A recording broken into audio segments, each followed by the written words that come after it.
Mesdames et messieurs, bonjour, ravi de vous retrouver pour cette nouvelle édition de votre programme quotidien Midi au Caire en ce mercredi le 29 juin 2022. Je suis ravie de vous accompagner donc durant ce quart d'heure pour vous tenir informés de l'actualité locale. Et sans plus tarder, on commence par les activités présidentielles. Le président Abdel Fattah el-Sisi s'est entretenu aujourd'hui à Manama avec l'émir Salman Ben Hamad Al Khalifa, prince héritier du Bahreïn, vice-commandant suprême et premier ministre bahreïni.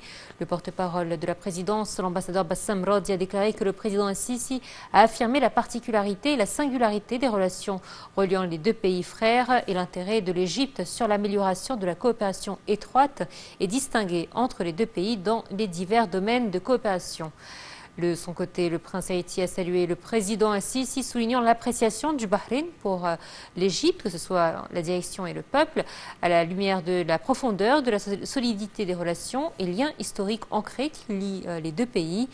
Au cours de la rencontre, les deux hauts responsables sont convenus sur la consolidation de l'échange des visites de haut niveau entre les deux pays dans le but de consolider les relations économiques et commerciales entre les deux pays. La réunion a aussi porté sur l'échange des points de vue sur les importants dossiers régionaux et internationaux d'intérêt commun. Comme je vous le disais, le président Abdel Fattah el-Sisi est arrivé hier à Manama pour une visite officielle de 2 jours au Bahreïn. Deuxième étape de sa tournée dans les pays du Golfe.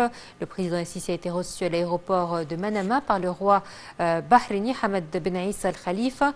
Un accueil officiel a été réservé au chef de l'État au palais royal Al-Soukhir. Les deux leaders ont tenu un sommet sur les relations bilatérales ainsi que des derniers développements survenus sur la scène régionale et internationale. Ils ont également examiné la coordination sur diverses questions et crises régionales et internationales d'intérêt commun.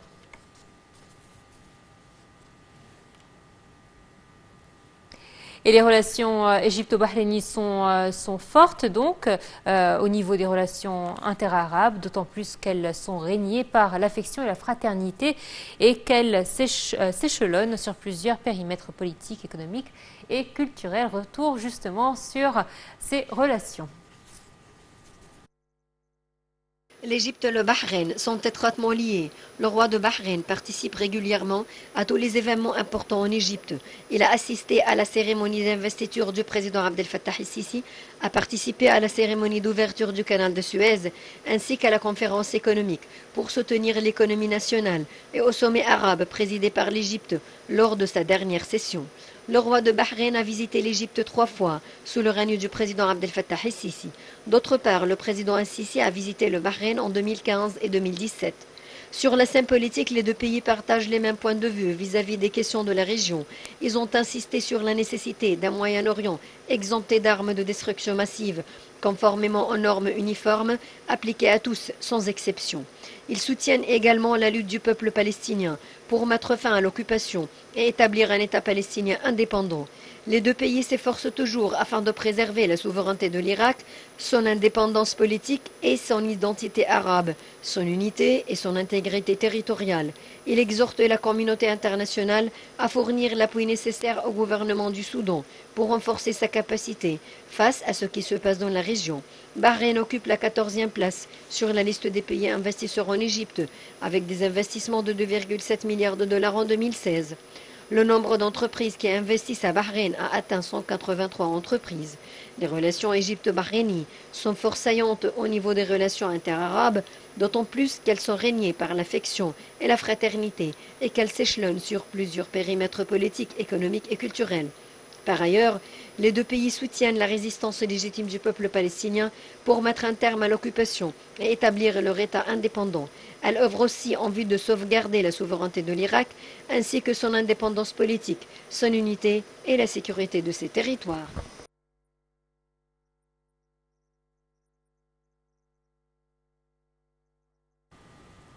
Et juste avant le Bahreïn, le président Abdel Fattah el-Sisi s'était rendu au sultanat d'Oman où il s'est entretenu mardi au palais Al-Alam Al-Amir avec le sultan Haytham Ben Tariq El-Saïd portant sur les relations bilatérales et les questions d'intérêt commun. Il s'est entretenu également avec des représentants du monde des affaires et des chefs de grandes entreprises du sultanat après une rencontre avec le vice-premier ministre d'Oman, Saïd Fahd Ben Mahmoud El-Saïd. Retour sur cette visite. Au deuxième jour de sa visite au sultanat d'Oman, le président Abdel Fattah el-Sisi a tenu un tête-à-tête avec le sultan d'Oman, Haytham Ben Saïd. Le président el-Sisi s'est également réuni hier à Mascate avec le vice-premier ministre d'Oman, Saïd Fahd Ben Mahmoud Al-Saïd. Le porte-parole de la présidence de la République, l'ambassadeur Bassam Radzi, a déclaré que le président el-Sisi a apprécié les relations étroites et historiques qui unissent les deux pays frères au niveau officiel et populaire. Il a ainsi souligné l'aspiration de l'Égypte à développer une coopération avec le sultanat d'Oman dans un cadre durable d'intégration économique et de coopération stratégique, notamment à la lumière des grands défis et des crises sécuritaires, économiques et sociales qui sévissent dans la région. Pour sa part, le vice-premier ministre omanais a souligné la profondeur des liens qui unissent les deux pays frères et le souci de son pays de renforcer la coopération avec l'Égypte au niveau d'un partenariat stratégique au profit des deux peuples frères. Le porte-parole de la présidence a ajouté que la réunion a abordé les moyens de faire progresser les relations bilatérales solides entre les deux pays frères dans divers domaines, notamment à la lumière des résultats émanant du Conseil commercial conjoint et du comité mixte égypto-omanais qui s'est tenu à Mascate en janvier 2022, en plus des consultations sur les questions régionales les plus importantes d'intérêt commun. Le président Abdel Fattah el-Sisi s'est entretenu toujours à la capitale omanaise Mascate avec des représentants du monde des affaires et des chefs de grandes entreprises du sultanat d'Oman, avec la participation d'un certain nombre de hauts responsables omanais et de représentants de diverses agences gouvernementales concernées. Le chef de l'État a salué l'évolution positive des relations économiques et commerciales entre les deux pays frères au cours de la dernière période, expliquant à cet égard les diverses opportunités d'investissement offertes par les méga-projets mis en œuvre en Égypte, au premier rang desquels l'axe de développement de la zone du canal de Suez, qui comprend plusieurs zones industrielles et une importante logistique, qui offre les opportunités prometteuses aux entreprises omanaises désireuses de profiter de la position stratégique de l'Égypte. De leur côté, de hauts responsables et hommes d'affaires omanais ont exprimé leur honneur de rencontrer le président el-Sisi et leur bonheur d'organiser cet entretien qui représente une belle opportunité pour renforcer les liens de fraternité et de coopération conjointe, soulignant leur aspiration à discuter des possibilités de maximiser la coopération entre les deux pays, notamment avec la disponibilité de nombreux domaines et des opportunités d'investissement prometteuses en Égypte, notamment dans les énergies renouvelables, les ports, le transport maritime, le tourisme, la construction, le développement immobilier et l'industrie automobile, en plus de la possibilité de bénéficier d'accords de libre-échange liant l'Égypte avec les pays africains et européens pour accéder à ces marchés. La réunion a été le théâtre d'un dialogue ouvert avec les chefs et les représentants des entreprises omanaises qui ont affirmé leur souhait d'intensifier la coopération avec l'Égypte pour atteindre les intérêts communs des deux parties, tout en examinant leurs plans d'investissement en Égypte ou d'expansion de leurs projets existants dans de nombreux domaines, soulignant à cet égard l'importance de renforcer la communication entre les représentants du secteur pour faire avancer les relations économiques bilatérales vers des horizons plus larges qui convergent avec les aspirations des deux peuples frères. Et le président de Fattah el-Sisi a effectué un appel téléphonique avec le roi de Jordanie Abdallah II. Au cours de l'entretien, le président el-Sisi a exprimé ses sincères condoléances pour les victimes du tragique accident survenu dans le port de Aqaba, souhaitant aux blessés un prompt rétablissement. Le roi de Jordanie a pour sa part exprimé ses remerciements et sa gratitude pour les sentiments fraternels sincères du président el-Sisi, soulignant les relations historiques fortes entre les deux pays et les peuples frères.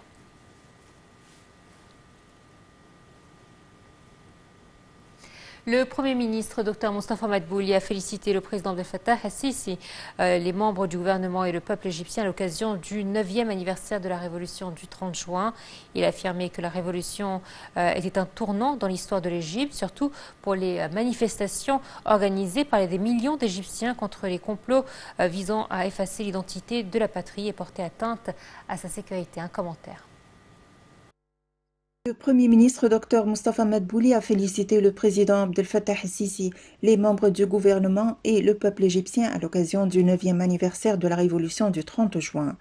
Il a affirmé que la révolution serait un tournant dans l'histoire de l'Égypte, surtout pour les manifestations organisées par des millions d'Égyptiens contre les complots visant à effacer l'identité de la patrie et porter atteinte à sa sécurité. Le Premier ministre a confirmé que le gouvernement poursuivrait le travail et la construction sous la conduite du président Al-Sisi pour atteindre les objectifs du développement et renforcer la position de l'Égypte au niveau régional et mondial. Révolution du peuple le 30 juin 2013 a gagné l'intérêt national aussi bien que mondial sur plusieurs dimensions et visions qui s'avèrent différentes mais qui sont toutes unanimes sur le fait que cette révolution est un grand et remarquable événement national et patriotique.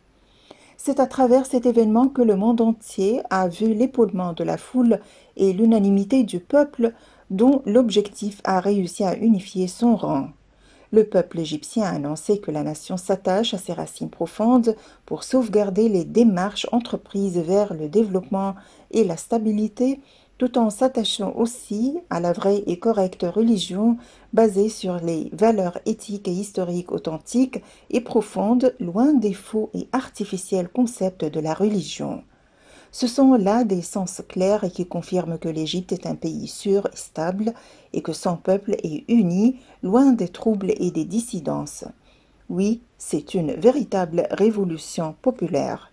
Le peuple égyptien, musulman comme chrétien, a réussi à relever maintes défis auxquels il faisait face et a pu contrer les risques et les groupuscules menaçant la stabilité et la sécurité nationale et intellectuelle de la nation égyptienne. Ces groupuscules ciblaient l'unité des Égyptiens pour semer la zizanie et la sédition confessionnelle. Mais toutes ces tentatives malignes ont été vouées à l'échec. Par conséquent, béni est celui qui cherche à réaliser la stabilité, le développement et à sauvegarder l'Égypte, et malheur à celui qui cherche à faire du mal à l'Égypte.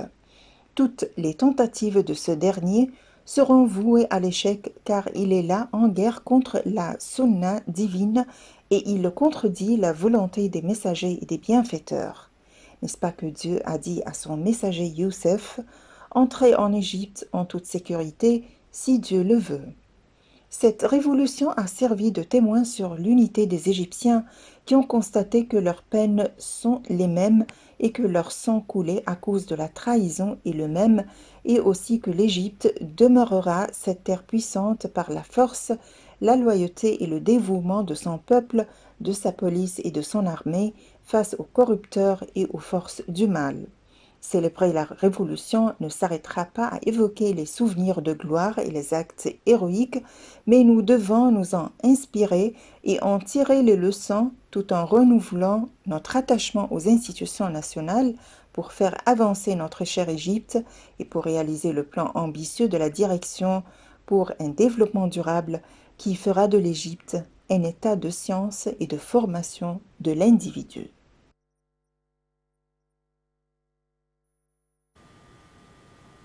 Et le président de l'Autorité nationale de l'information, Hacine Zeine, a également félicité le président Abdel Fattah el-Sisi à l'occasion du 9e anniversaire de la révolution du 30 juin.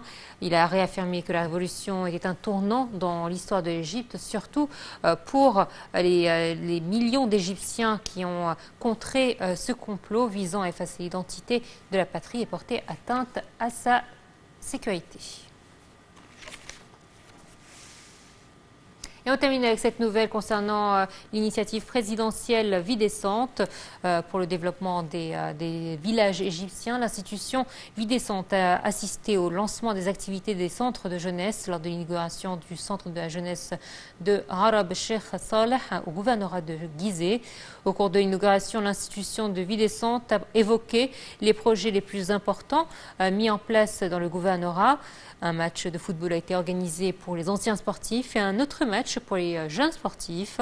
Ces matchs de foot s'inscrivent dans le cadre du protocole signé entre l'institution de Vie décente et le ministère de la Jeunesse et des Sports pour rénover les centres de jeunesse dans les divers gouvernorats de la République, ainsi que dans le cadre de la stratégie commune des deux parties sur l'autonomisation des jeunes à travers leur participation à la vie publique. Voilà, c'est ainsi donc que prend fin notre édition. Merci de nous avoir suivis. Excellente suite de programmes sur Night TV International. Au revoir.